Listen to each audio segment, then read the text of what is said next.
Assalamualaikum warahmatullahi wabarakatuh. Perkenalkan, nama saya Sobogar, semester 5 dari Prodi Hukum Keluarga Islam. Adapun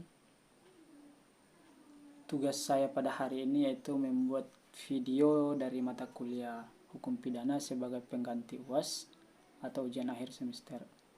Adapun yang ingin saya bahas di dalam hukum pidana pada hari ini yaitu ada 4 bagian. Pertama, ada pengertian hukum pidana, ada pembagian hukum pidana, yang ketiga sifat dari hukum pidana, yang keempat adalah sumber hukum pidana.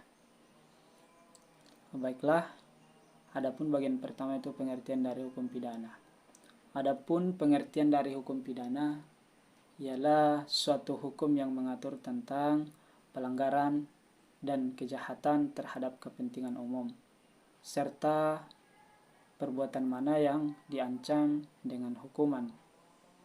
Adapun definisi dari pelanggaran dan kejahatan di dalam hukum pidana, pelanggaran ialah hal-hal kecil atau ringan yang mana itu diancam dengan hukuman denda.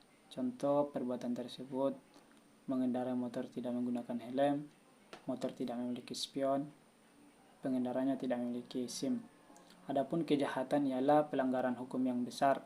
Contoh dari perbuatan tersebut ada penghinaan, penganiayaan, pencurian, dan pembunuhan. Dan adapun yang dimaksud kepentingan umum di dalam hukum pidana ialah bagian A itu ada badan dan peraturan perundangan negara, lembaga negara, pejabat negara, pegawai negara, undang-undang dan peraturan pemerintah. Bagian B itu ialah kepentingan hukum tiap manusia, baik dari jiwa, raga, tubuh, kemerdekaan, kehormatan, hak milik, dan harta benda. Adapun bagian yang kedua itu mengenai pembagian hukum pidana. Hukum pidana terbagi menjadi dua dalam arti objektif, ialah suatu perbuatan apakah yang dapat dipidana, perbuatan manakah yang tidak boleh dilakukan atau dilarang, sanksi pidana apakah yang dikenakan, dan siapakah yang akan bertanggung jawab atas perbuatan pidana tersebut. Bagian B itu mengenai hukum pidana dalam arti formil, yaitu menentukan dengan cara bagaimana pengenaan pidana dapat dilaksanakan apabila ada orang yang melakukan perbuatan pidana.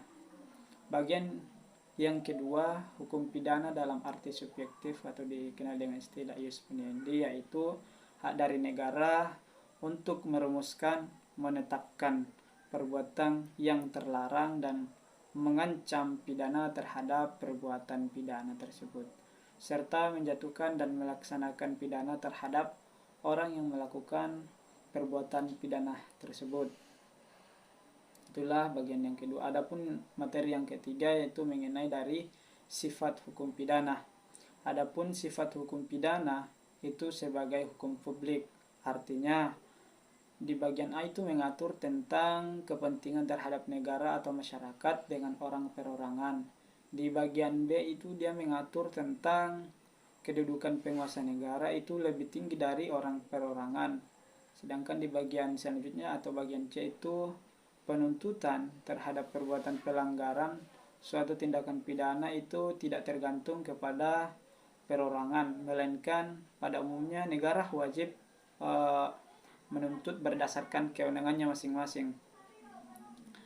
Itulah bagian yang ketiga. Adapun bagian yang keempat atau materi yang keempat yaitu mengenai sumber dari hukum pidana.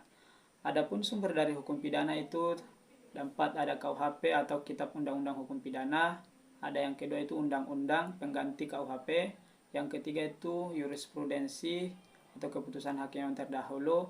Adapun yang keempat adalah hukum adat. Mungkin itu saja yang bisa saya sampaikan di dalam mata kuliah hukum pidana. Kurang lebihnya mohon dimaafkan. Wallahu muwaffiq ila muttariq. Assalamualaikum warahmatullahi wabarakatuh.